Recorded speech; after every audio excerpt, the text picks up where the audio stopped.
இங்க பாரு, சும்மா தேவையில்லாத விஷயத்தெல்லாம் பேச வேண்டாம். நான் எந்த தப்பும் பண்ணல. முதல்ல இங்க இருந்து கிளம்பு. எப்ப பார்த்தாலும் என்ன குறை சொல்றதே உனக்கு வேலையா போச்சு. எங்க எது நடந்தாலும் அதுக்கு காரணம் நான் தானா? யாரோ பிரபாவ குத்துனதுக்கு ஏன் மேல பழி போட பாக்குற? இதெல்லாம் உனக்கு அசிங்கமா இல்ல? இப்ப எதுக்கு என்ன அடிச்ச? இதோட விடுறேன்னு சந்தோஷப்பட்டுக்கோ. இன்னும் ஒரு வார்த்தை பேசுன கொன்னுடுவேன். சரி, உன் பையெல்லாம் எடுத்துட்டு வா. பையெல்லாம் எதுக்கு நான் எடுத்துட்டு வரணும்? என்ன, மாமியார் வீட்ல இருந்து உன்னை கூட்டிட்டு போக வந்திருக்காங்க. அவங்க கூட போக வேண்டாமா? என்ன அப்படி பாக்குற? உன் மாமியார் வீடுன்னு நான் சொன்னது ஜெயில். என்னது ஜெயிலா?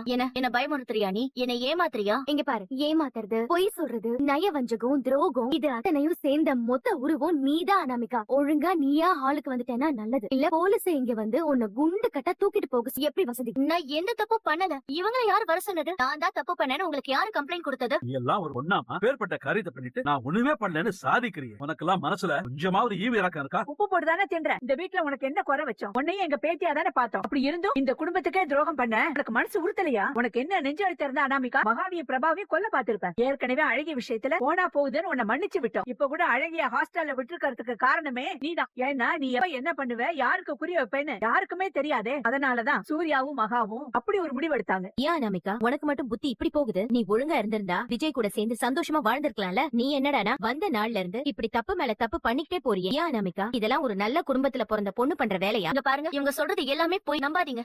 அதெல்லாம் என்கொயரில தெரிஞ்சிருச்சு. இந்த கிளவியும் பாண்டியனை அரெஸ்ட் பண்ணியாச்சு. அவங்க ரெண்டு பேரும் நீங்க தான் பண்ண சொன்னீங்க